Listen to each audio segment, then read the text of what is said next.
नमस्कार दोस्तों, कैसे हो आप सभी। मेरा नाम है शिवम और आप देख रहे हैं जेएनवी पाठशाला। मैं एक जवाहर नवोदय विद्यालय का स्टूडेंट हूँ। जी हाँ, एक नवोदयन। तो दोस्तों, इस वीडियो में हम बात करेंगे नवोदय विद्यालय और सीएचएस स्कूल क्लास 9th के लिए स्पेशलिस्ट साइंस का ये वीडियो है।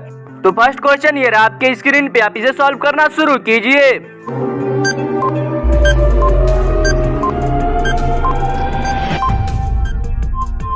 अब इस क्वेश्चन में हमसे पूछ रहा है कि ग्रीन हाउस गैसेस कौन कौन से हैं। यहाँ पे हमारे पास 4 ऑप्शंस दिया है, ऑल द अबव दिया हो या नॉन ऑफ दिस दिया हो तो वही सही होता है। तो यहाँ पे भी तो हम वही सही होगा हमारा, क्योंकि ये जो तीनों ऑप्शन है ये तीनों ग्रीन हाउस गैसेस के एग्जाम्पल है। जैसे कि आपको पता है CO2 कार्बन डाइऑक्साइड, ये भी हमारा ग्रीन हाउस गैसेस ही है। और CFC यानी क्लोरोफ्लोरोकार्बन होता है, तो ये हमारा फ्रिज से निकलता है, ये भी हमारा हो गया। और CH4 यानी ये मीथेन गैस होता है, ये भी हमारा ग्रीन हाउस गैसेस का एक उदाहरण है यानी एग्जाम्पल है। तो जो हिंदी मीडियम वाले हैं वो यही लगाएंगे ऊपर के सभी। तो सेकंड क्वेश्चन ये रहा आपके स्क्रीन पे, your time start from now.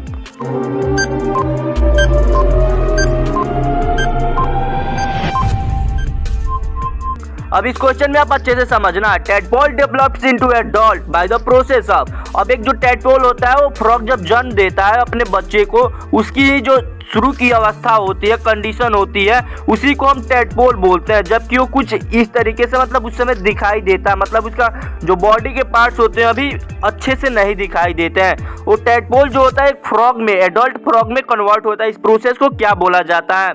तो इस प्रोसेस को हम मेटामॉर्फोसिस बोलते हैं। आप ध्यान देना, मेटामॉर्फोसिस यही हमारा प्रोसेस है। बाकी ये जो तीनों प्रोसेस है, यहाँ पे ये जो बर्डिंग होता है ये आपको पता है ये असेक्सुअल रिप्रोडक्शन का एक एग्जांपल है, जिससे कि ईस्ट सेल जो होता है खुद को ग्रो करता है। ईस्ट सेल, आप ध्यान देना, ये भी आप कहीं आपसे पूछ सकता है एग्जाम में। इसके बाद ये जो एम्बेडिंग है हमारा, ये कंप्यूटर से रिलेटेड है, जो HTML होता है उससे ये रिलेटेड है, तो इससे हमको कोई लेना देना नहीं है। और फर्टिलाइजेशन मतलब भी आपको पता ही होगा, fusion of egg and sperm into zygote is called fertilisation. यानी आप इसको समझो जैसे कि जो मेल होते हैं उनका जो स्पर्म हो गया और उसके बाद से जो फीमेल का एग होता है, ये जब दोनों मिलकर के जाइगोट बनाते हैं, इसी प्रोसेस को हम फर्टिलाइजेशन बोलते हैं। वैसे ये तो आपने पढ़ा भी होगा। तो नेक्स्ट क्वेश्चन ये रहा आपके स्क्रीन पे, आप इसे सॉल्व करना शुरू कीजिए।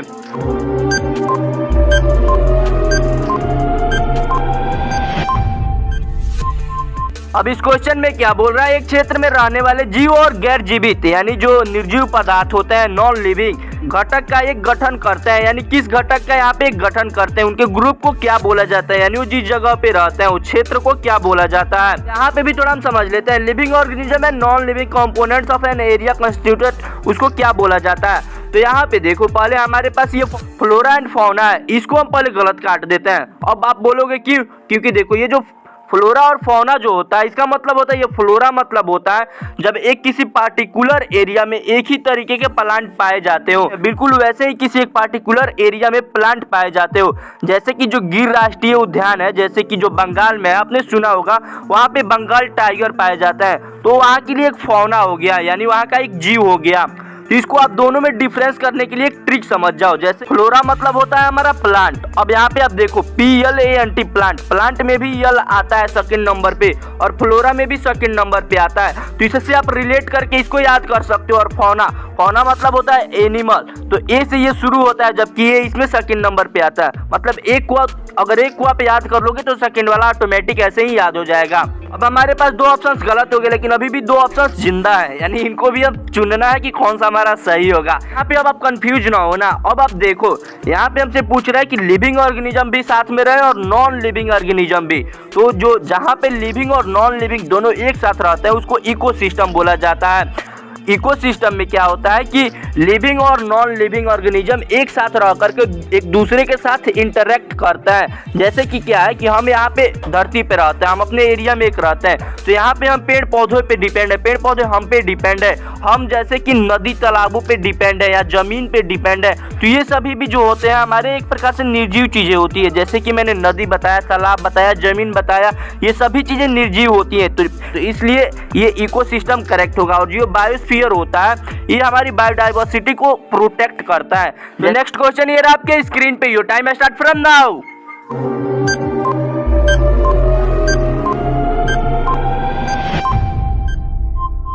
अब इस क्वेश्चन में क्या बोल रहे हैं, काफी इजी क्वेश्चन है, बड़े आसानी से आप इसे सॉल्व कर सकते हो। The book which keeps record of endangered specific is called, यानी विलुप्त प्राय प्रजातियों का रिकॉर्ड रखने वाली पुस्तक को कहा जाता है। तो वैसे आपको पता है जितने भी विलुप्त होते हैं उनको मतलब रेड सिंबल से प्रिडिक्ट किया जाता है, यानी जिन पे खतरा हो यानी रेड हो, तो इसलिए उसको हम रेड डेटा बुक बोलते हैं। और ये जो तीनों बुक है इसका मतलब यहाँ से कोई लेना देना नहीं, इन तीनों का मतलब भी कुछ ना कुछ होता ही है। वैसे आप गूगल कर लेना अगर आपको ज़्यादा जानना हो तो, लेकिन मैं तो बोलूँगा वो काम की चीज़ें नहीं है, सिर्फ आपको रेड डेटा बुक ही याद रखना है। Let's move forward to the next question. So this is the next question for you. So let's start solving. Your time start from now.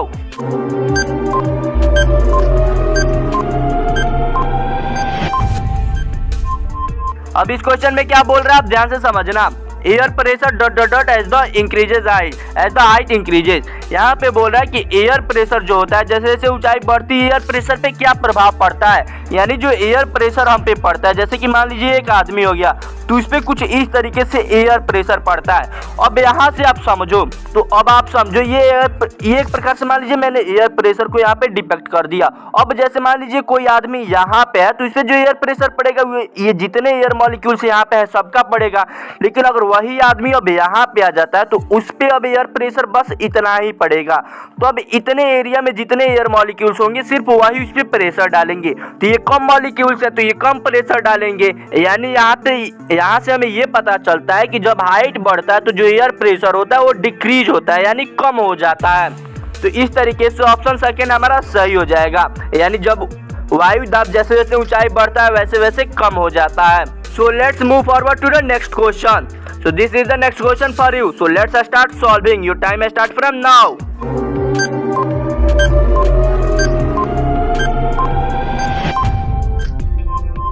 अब ये क्वेश्चन थोड़ा सा कॉम्प्लिकेटेड है, इसको आप एकदम ध्यान से समझना, क्योंकि ये जो क्वेश्चन है ये सेल चैप्टर से ही लिया गया है। लेकिन सेल चैप्टर क्लास 8 में भी है और क्लास 9 में भी है।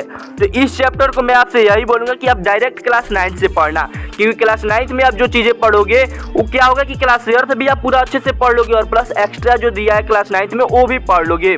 अब यहाँ से हमसे पूछा जा रहा है which is the flowing pairs of organelles does not contain DNA. अब यहाँ से हमसे डीएनए से रिलेटेड चीजें पूछा जा रहा है। अब ये जो डीएनए होता है इसको आप अच्छे से समझो। डीएनए मतलब जो होता है, डीएनए हमारे जेनेटिक मटेरियल्स को कंटेन करता है और ये जब एक जनरेशन से दूसरे जनरेशन तक हमारे जेनेटिक मटेरियल्स को पहुंचाता है। पेरेंट्स का जो हेयर स्टाइल हो गया, आई कलर हो गया, ये सभी चीजें दूसरे बच्चों में आता है, वो सिर्फ डीएनए के कारण ही आता है। अब यहाँ पे आप समझो जो डीएनए होता है वो मेनली 3 चीजों में ही पाया जाता है, माइटोकॉन्ड्रिया, न्यूक्लियस और हमारा क्लोरोप्लास्ट। सिर्फ इन्हीं 3 चीजों में हमारा डीएनए पाया जाता है। इसको आप हमेशा ध्यान में रखना है। लेकिन हमसे यहाँ पे पूछा गया है कि नॉट कंटेन, यहाँ पे हमको ध्यान देना है आपकी नॉट पूछा गया है। तो हमारा जो आंसर होगा वो मैं सीधे आपको बता दे रहा हूँ। तो हमारा जो आंसर होगा वो सेकेंड वाला होगा, लाइसोसोम एंड वैक्यूओलस। अब आप पूछोगे क्यों? क्योंकि मैंने आपको बताया था कि माइटोकॉन्ड्रिया में पाया जाता है जबकि लाइसोसोम में नहीं पाया जाता है, लेकिन माइटोकॉन्ड्रिया में पाया जाता है, तो इसलिए यहाँ पे हमारा ये पेयर नहीं बन पाएगा। वैसे ही क्लोरोप्लास्ट में भी पाया जाता है तो ये भी हमारा पेयर नहीं बन पाएगा। लेकिन यहाँ पे फिर से हमारे पास है एनी यानी न्यूक्लियर इन्वॉल्व एंड माइटोकॉन्ड्रिया, तो माइटोकॉन्ड्रिया में भी फिर पाया जाता है। तो इस तरीके से ये तीनों ऑप्शन हमारे गलत हो जाएंगे, लेकिन सेकेंड वाला हमारा सही होगा। तो यहाँ पे थोड़ा इन दोनों के बारे में मैं आपको बता दूं। लाइसोसोम एंड वैक्यूओलस जो है ये हमारे ईआर के पार्ट होते हैं। अब इसको आप समझना, एंडोप्लाज्मिक रेटिकुलम, मैं हिंदी में नहीं पढ़ा हूँ तो आप हिंदी में हो तो थोड़ा सर्च कर लेना, एंडोप्लाज्मिक रेटिकुलम। तो एंडोप्लाज्मिक रेटिकुलम के मेनली 3 पार्ट होते हैं, इसको भी आप समझ लो, लाइसोसोम, वैक्यूओलस और एक और पार्ट होता है जिसको कि हम गोल्जी बॉडी बोलते हैं, गोल्जी बॉडी। तो इसलिए मैं आपसे यही बोलूँगा कि आप सेल चैप्टर डायरेक्ट 9 से पढ़ लेना। So let's move forward to the next question. So this is the next question for you. So let's start solving. Your time start from now.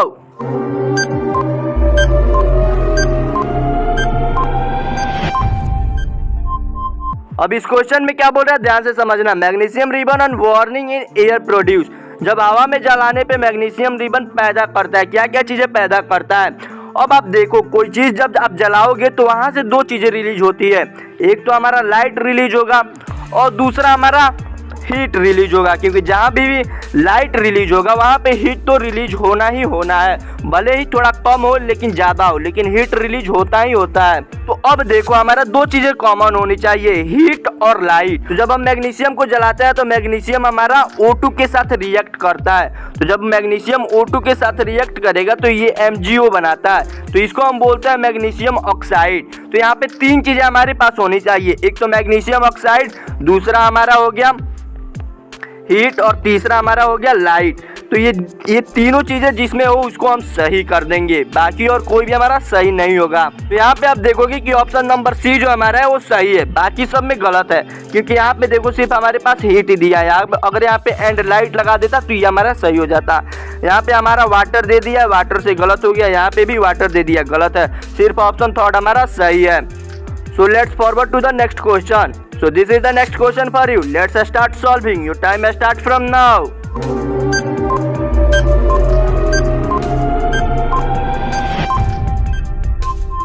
अब इस क्वेश्चन में क्या बोल रहा है आप ध्यान से समझना। The petrochemical used for making ornament and Vaseline. अब यहाँ पे आप समझो कि मरहम और वैसलीन बनाने के लिए इस्तेमाल किया जाने वाला प्रोटोकेमिकल कौन सा है। आपको पता होगा, ये काफी इजी क्वेश्चन है। ये जो हमारा प्रोफीन वैक्स होता है यानी प्रोफीन मोम जो होता है, इसी को यूज किया जाता है वैसलीन और कैंडल बनाने में। कैंडल भी आप लिख लेना है ताकि आप थोड़ा अच्छे से और समझ पाओ और आप प्रैक्टिकल रिलेट कर पाओ। तो कैंडल, वैसलीन, ये जो चीजें होती है ये प्रोफीन वैक्स से बनाई जाती है, यानी मोम से बनाई जाती है। So let's move forward to the next question. So this is the next question for you. Let's start solving. Your time start from now.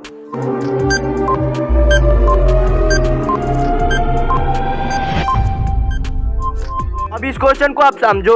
The gas added to LPG for detecting its leakage is. अब यहाँ पे बोल रहा है कि जब LPG रिसाव करता है तो कौन सा गैस उसमें मिलाया जाता है जिससे कि हमको पता चलता है। तो पहले मैं आपको बता दूं, जो LPG होता है ये खुद ही दो गैसों से मिलकर के बना रहता है। एक को हम कहते हैं प्रोपेन और दूसरा हमारा होता है ब्यूटेन होता है। प्रोपेन और ब्यूटेन से मिलकर के हमारा LPG बना रहता है। तो दोनों गैसें होते हैं, इनमें खुद में गंध नहीं होता है, यानी ऑर्डर नहीं होता है, तो जिसके कारण कि ये महकते नहीं है, यानी सुगंधित नहीं होते, इनसे कोई भी गंध नहीं आता है। तो इसी के कारण इनमें एक चीज मिलाया जाता है जिसके कारण कि ये हमें महकते हैं, जिससे कि हमें पता चल जाता है कि LPG में लीकेज हो रहा है।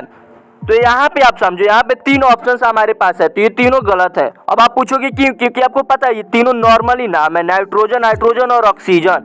तो ये तीनों मतलब काफी कॉमन नेम है, तो ये अगर मिलाया जाता है LPG में तो जरूर आपको पहले से पता होता। तो ये तीनों कॉमन नाम है, अगर नहीं मिलाया जाता है यानी अगर आपको अभी तक नहीं पता है यानी ये नहीं होगा, और ऑप्शन चौथा हमारा सही हो जाएगा। हमारा मरकैप्टन होता है, इसी को मिलाया जाता है, तो इसका जो पूरा नाम होता है इथाइल मरकैप्टन होता है।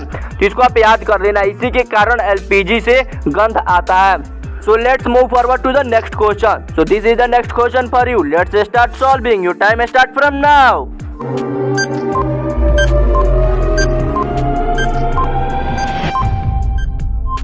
अब इस क्वेश्चन में हमसे PVC का फुल फॉर्म पूछ रहा है, तो ये काफी इजी है, मतलब आप पूछो मत, इतना इजी है। हमारा फर्स्ट ऑप्शन सही है, पॉलीविनाइल क्लोराइड ही इसको हम बोलते हैं PVC को। वैसे ये जो क्वेश्चन है हमारा है ये फाइबर एंड फैब्रिक चैप्टर से लिया गया है, क्योंकि उसमें PVC के बारे में दिया। जो PVC होता है आपने देखा होगा, जो घरों में इलेक्ट्रिक वाला जब काम होता है तो जो पाइप लगाया जाता है वही PVC का हमारा एक एग्जाम्पल है। So this is the next question for you. Let's start solving. Your time start from now.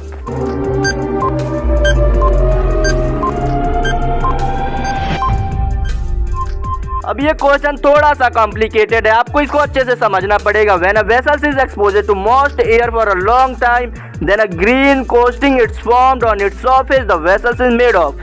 अब बोला जा रहा है कि अगर एक बर्तन को कुछ देर के लिए नमी में छोड़ दिया जा रहा है, सॉरी एक लॉन्ग टाइम के लिए, नॉट छोटे समय के लिए, देन द ग्रीन कोस्टिंग, तो उसके ऊपर एक ग्रीन कोस्टिंग हो जाता है, इस फॉर्म ऑन इट्स सरफेस, उसके सरफेस पे। तो जो वेसल्स होता है वो किससे बना है, यानी जब एक बर्तन को लंबे समय के लिए नमी हवा में छोड़ दिया जाता है तो उसकी सतह पे हरे रंग का जो कोटिंग होता है वो बन जाता है। तो किस कारण से बनता है, यानी वो जो बर्तन होता है वो किससे बना है कि उस पे हरे रंग का कोटिंग बना है।